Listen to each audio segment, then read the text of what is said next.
C'est parti pour réviser ensemble le texte de la dictée. On ne peut donner les sous-mots en exemple. Dans cette phrase, aucune difficulté. Non, sous-mot, ça désigne à la fois la lutte entre des adversaires corpulents et aussi les lutteurs.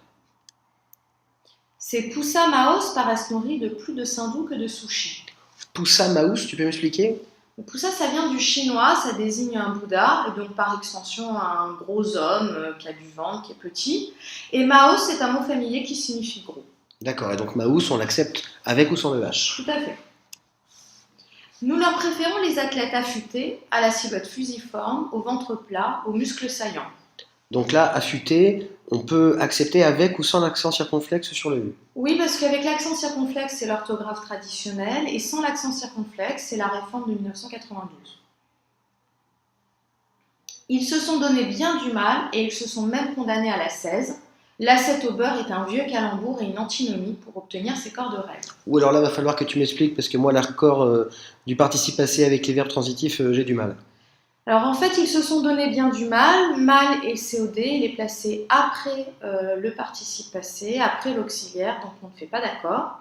Ils se sont même condamnés à la 16. En revanche, le se et le COD, il est placé avant l'auxiliaire. Du coup, on fait l'accord comme si en fait on avait l'auxiliaire avoir. D'accord, comme avec avoir, c'est C'est bon à ça. savoir. La 16, tu m'expliques la 16? En fait, la 16, c'est pour désigner une sorte de perfection morale. Et en fait, il y a un jeu de mots avec l'assiette au beurre. C'est un calembour, et l'assiette au beurre, ça renvoie à l'assiette au beurre, c'était une attraction foraine autrefois. Antinomie, c'est juste l'inverse. C'est ça. Il fuit les amateurs de bonne chair, les abonnés aux agapes fournies, aux gueuletons, aux mâchons, aux excès des carènes prenants.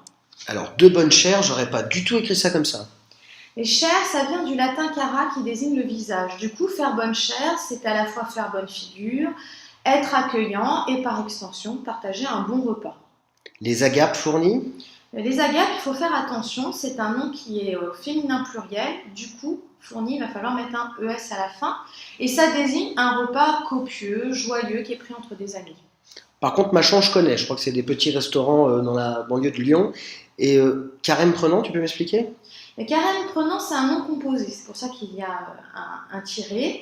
Et le nom carême fait référence à la fête religieuse. L'adjectif prenant va donc s'accorder, et ça permet de désigner les réjouissances que l'on avait au moment de Mardi Gras. D'accord.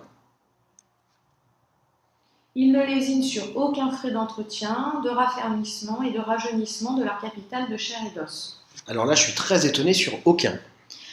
En fait, frais n'existe qu'au pluriel, et du coup, on accorde aucun avec frais. C'est aussi le cas, par exemple, pour aucunes obsèques, où on va mettre un S parce qu'obsèque n'existe qu'au pluriel.